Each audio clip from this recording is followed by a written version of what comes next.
নমস্কার, আমাদের টিভিতে আপনাদের সকলকে জানাই স্বাগত। সঙ্গে রয়েছি আমি তনুশ্রী গুহ। পূর্ণভূমি গঙ্গাসাগর আর গঙ্গাসাগর মেলার অপেক্ষায় কিন্তু সবসময় থাকে পুণ্যার্থীরা, ভক্তরা। গঙ্গাসাগর মেলা যেটি পুণ্যভূমি তথা এক পুণ্যের জায়গা এবং প্রতি বছরই গঙ্গাসাগর মেলায় দূর দূরান্ত থেকে ভক্তদের সমাগম পরিলক্ষিত হয় এবং ভক্তরা এই গঙ্গাসাগর মেলায় প্রতিবারই আসেন এবং ভক্তির যেমন এক আলাদা পরিবেশ পরিলক্ষিত হয়, তেমনি যারা পুণ্যার্থীরা, যারা ভক্তরা, যারা দূর দূরান্ত থেকে আসেন, তাদের যেন কোনো কিছুতে অসুবিধা না হয় এবং তারা যেন অসুবিধার সম্মুখীন না হয়, সেটি নিয়েও কিন্তু প্রতিবারই ব্যবস্থা নিয়ে থাকেন আধিকারিকরা। আর দক্ষিণ চব্বিশ পরগনা জেলার জেলাশাসক দপ্তরে গঙ্গাসাগর মেলা নিয়ে আয়োজিত হয়ে গেল এক প্রেস কনফারেন্স।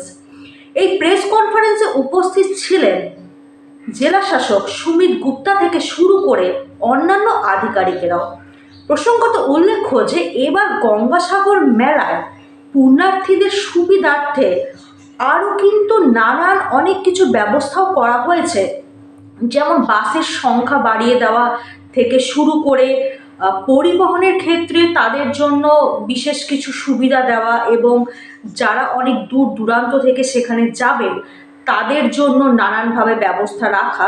বলা যেতে পারে যে মানুষের সুবিধার্থে কিন্তু আরও নানান ব্যবস্থাই এবার আরও উল্লেখ্য মাত্রায় নেওয়া হয়েছে। এবং শুধু তাই নয়, মাননীয় মুখ্যমন্ত্রী মমতা বন্দ্যোপাধ্যায় উনিও কিন্তু ইতিমধ্যেই গঙ্গাসাগর মেলা নিয়ে এবং গঙ্গাসাগর মেলায় পুণ্যার্থীদের যেন কোনো অসুবিধা না হয় সে নিয়ে কিন্তু বিভিন্ন ভাবনাই তিনিও ব্যক্ত করেছেন। এবং বলা যেতে পারে যে পূর্ণভূমি গঙ্গাসাগর এবং এই গঙ্গাসাগর মেলায় ভক্তরা আসেন কিন্তু ভালোবাসার সহিত। ভালোবাসা এবং বলা যেতে পারে যে ভক্তি একে অপরের সাথে ওতপ্রোতভাবে জড়িত এবং ভক্তি, ভক্ত এবং দর্শনার্থীদের এই যে গঙ্গাসাগর মেলার প্রতি এক আলাদা টান, এটি কিন্তু ভালোবাসারই এক লক্ষণ। আর ভালোবাসা যেখানে অনেক গভীর থাকে, বলা যেতে পারে যে এই পূর্ণ যে জায়গা এবং এই পূর্ণ ভূমিতে যে ভক্তদের আগমন, সেটিও কিন্তু এক নানান মাত্রারই বলা যেতে পারে। গঙ্গাসাগর মেলায় প্রতি বছরই বহু ভিড় পরিলক্ষিত হয় এবং এই পূর্ণ জায়গায় পূর্ণ অর্জন করা তথা এই সুন্দর মুহূর্তের সাক্ষী থাকতে চায় কিন্তু সকলেই। আসুন এবার এই গঙ্গাসাগর মেলা নিয়ে কি কি বললেন আধিকারিকেরা এবং দক্ষিণ চব্বিশ পরগনা জেলার নব প্রশাসনিক ভবনে আয়োজিত বৈঠকে কি কি বলা হলো এই গঙ্গাসাগর মেলা নিয়ে এবং কি কি সুবিধার বিষয় নিয়ে জানানো হলো, আসুন তা দেখে নেওয়া যাক। শুরু করে আমরা যখন দায়িত্বে এসেছি তখন থেকে আমরা ডায়মন্ড হারবার এসডিওতে প্রথম আমার দায়িত্বে আসার পরে গঙ্গাসাগরের প্রশাসনিক বৈঠক হয়েছিল। তারপরে গঙ্গাসাগরের পরপর 3টে প্রশাসনিক বৈঠকে আমি প্রেজেন্ট ছিলাম। এর আগেও মেলার সঙ্গে দীর্ঘদিন আমার সম্পর্ক ছিল। এই মেলাটা খুব গুরুত্বপূর্ণ, কারণ ভারতবর্ষে বিভিন্ন জায়গা থেকে পুণ্যার্থীরা এখানে আসে এবং সেই পুণ্যার্থীর সংখ্যা গণনা করে বলা যাবে না। প্রায় 70-80 লাখ মানুষ সেখানে জড়ো হয় এবং আমাদের পুলিশ প্রশাসন থেকে শুরু করে যত লাইফ ডিপার্টমেন্ট রয়েছে সবাই এই মেলায় পুণ্যার্থীরা যাতে সঠিকভাবে সুস্থ স্বাভাবিক শরীরে পুণ্য সঞ্চয় করে তারা আবার ফিরে যায় সেই ব্যবস্থা করা হয়। গতবারে আপনারা জানেন একটা কুয়াশা নিয়ে একটা বড় সমস্যা হয়েছিল, সেই প্রবলেমটাকে সলভ করার জন্য এবারে ফগ লাইটের ব্যবস্থা করা হয়েছে। আর যেটা ড্রেজিংয়ের কথা বলবো, আপনারা দেখেছেন আমাদের সাগরে এখন যে চর পড়েছে, সেই জায়গা থেকে যাতে পুণ্যার্থীদের যাতায়াতের কোনো প্রবলেম না হয় তার জন্য ড্রেজিং চলেছে এবং সেই ড্রেজিং আরও যাতে সাকসেসফুল হয়, কোনোভাবে কোনো লঞ্চ বা আমাদের বার্জ যাতে না আটকে যায় তার জন্য ফারাক্কা থেকে খুব উন্নত মানের আরও একটা ড্রেজার আনা হয়েছে এবং সেই ড্রেজারটি ডিএম সাহেব বললেন যে ড্রেজিং শুরু হওয়ার কথা ছিল।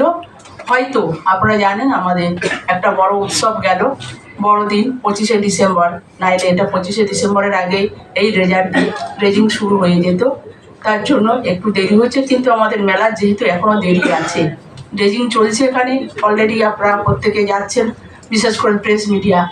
কিন্তু যদি কোনো অসুবিধা হয় তার জন্য আবার উন্নত মানের যে ড্রেজারটা আনা হয়েছে সেটা দিয়ে মেলা 8 তারিখে শুরুর আগে আমরা আশা রাখছি যে ওটা কমপ্লিট করে দেবে। যদি কোনো প্রবলেম তার মধ্যেও দেখা দেয়, এই ড্রেজারগুলো ওখানে থাকছে। এবং আমাদের ডিএম সাহেব সহ যে পঞ্চায়েত সমিতি, গঙ্গাসাগর এর পাশে নামখানা, আমার ওখানে মন্ত্রী সাহেব, সুন্দরবন উন্নয়ন মন্ত্রী বঙ্কিমবাবু আছে, তিনি প্রতিনিয়ত এই মেলাটাকে দেখভাল করছে।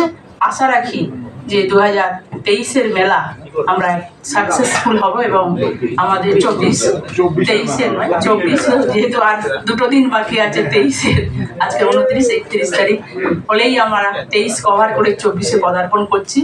করেছিলেন। এবার কিন্তু আমরা আশা রাখবো এই কমিউনিকেশন চ্যালেঞ্জটা গতবার থেকে অনেকটাই আমাদের এই কমিউনিকেশন প্রবলেম কিন্তু এবার মানে হবে না। তার সঙ্গে আমাদের যা স্পেশাল ইনিশিয়েটিভস এর মধ্যে আমাদের মহাসাগর আরতি 3 দিনের জন্য 12, 13, 14 তারিখে হবে। এবার কিন্তু আমরা কিউআর কোড ইন্ট্রোডিউস করছি। এই কিউআর কোডে সব ইনফরমেশন কিন্তু কোথায় কোথায় আমাদের কোথায় টয়লেট রয়েছে, কোথায় পিলগ্রিমদের মানে থাকার ব্যবস্থা রয়েছে, কোথায় লস্ট এন্ড ফাউন্ড কিয়স্ক রয়েছে, এই সব অ্যারেঞ্জমেন্ট কিন্তু অ্যাট্রাকশন গঙ্গাসাগর মেলা যেমন মহাসাগর আরতি, এই সব ইনফরমেশন, সাগর প্রবচন, এই সব ইনফরমেশন কিন্তু আমাদের ওই কিউআর কোডের মাধ্যমে থাকবে। জাস্ট মোবাইল থেকে ওরা স্ক্যান করলেই they will get the required information. The app will guide them to the required মানে ওদের যা প্রবলেম রয়েছে। পুশ এসএমএস অ্যালার্ট এবার আমাদের থাকবে। যারা যারা সাগরে থাকবে তাদেরকে যদি কিছু ইম্পর্টেন্ট ইনফরমেশন কিছু আমাদেরকে দিতে হয়, তাহলে আমরা কিন্তু পুশ এসএমএস অ্যালার্টের মাধ্যমে কিন্তু আমরা যারা যারা ওই সাগর আইল্যান্ডের মধ্যে রয়েছে তাদের কাছে কিন্তু সেই ইনফরমেশনটা সঙ্গে সঙ্গে পুশ এসএমএস অ্যালার্টের মাধ্যমে যাবে। মেগা কন্ট্রোল রুম এন্ড পিটিএমএস আমি বলে দিয়েছি, এটা খুবই ইন্টিগ্রাল পার্ট একটা হয়ে গেছে, স্পেশালি দি মেগা কন্ট্রোল রুম। সেখান থেকে আমাদের কিন্তু 24/7 মানে মাইসেলফ ইনক্লুডিং আমাদের যারা যারা আমাদের মেলা অফিসার প্লাস এডিএম বাকি সবাই কিন্তু 12, 13, 14 বাকি টাইমও আমরা থাকি, কিন্তু 12, 13, 14 হয়তো অ্যাকচুয়ালি আমরা 24/7 ওই মেলা অফিসে আমাদের অনেকটা টিম থাকে। তারা টিম প্রত্যেক সিসিটিভি কে মনিটর করে, তার সঙ্গে পয়েন্ট ইনচার্জ সঙ্গে রেগুলারলি আওয়ারলি বেসিসে আমাদের কথাবার্তা চলে, কোথায় ভিড় হয়ে গেছে, কোথায় বাস মুভমেন্ট। আর এবার কিন্তু বাসের ক্ষেত্রে আমরা এই অ্যারেঞ্জমেন্টটা রাখবো। গতবার হয়তো একটা বাসের দিকে আমরা দেখেছিলাম দ্যাট পুণ্যার্থীরা যারা যারা সাগরে আছে তারা কিন্তু ওই সাগরে একটু হেঁটে হেঁটে যাচ্ছে, বাসের একটু ইয়ে ছিল। এবার কিন্তু আমরা ওই বটলনেকটাও মেগা কন্ট্রোল রুমে একটা অ্যারেঞ্জমেন্ট রাখছি, সেটা কিন্তু আমরা ওই বাসগুলোকে মনিটর করতে পারবো যারা সাগর থেকে কচুবেড়িয়া ওই 30 কিলোমিটারে ট্রাভেল করছে। তার সঙ্গে সাগর প্রবচন, আমাদের সাগর প্রবচনের ডেটটা 11, 12, 13 সাগর প্রবচনের ডেটটা আমাদের 11, 12, 13 জানুয়ারিতে আমাদের হবে। ই দর্শন, ই স্নান আমাদের গতবার মতোই মানে আমাদের থাকছে। তার সঙ্গে website and social media platform আমাদের যেভাবে ইউটিউবে এই ফেসবুকে লাইভ এই মানে মেলার অ্যাক্টিভিটিসটা চলবে। এবং আমাদের বাকি ডিপার্টমেন্টরা যারা যারা রয়েছে, হোম এন্ড অ্যাফেয়ার্স থেকে শুরু করে PHE, PWD, disaster, fire, health, PNRD, transport, INCA, tourism, UDMA মানে আমাদের জিবিডি অনেক কাজ করে ওখানে। গঙ্গাসাগর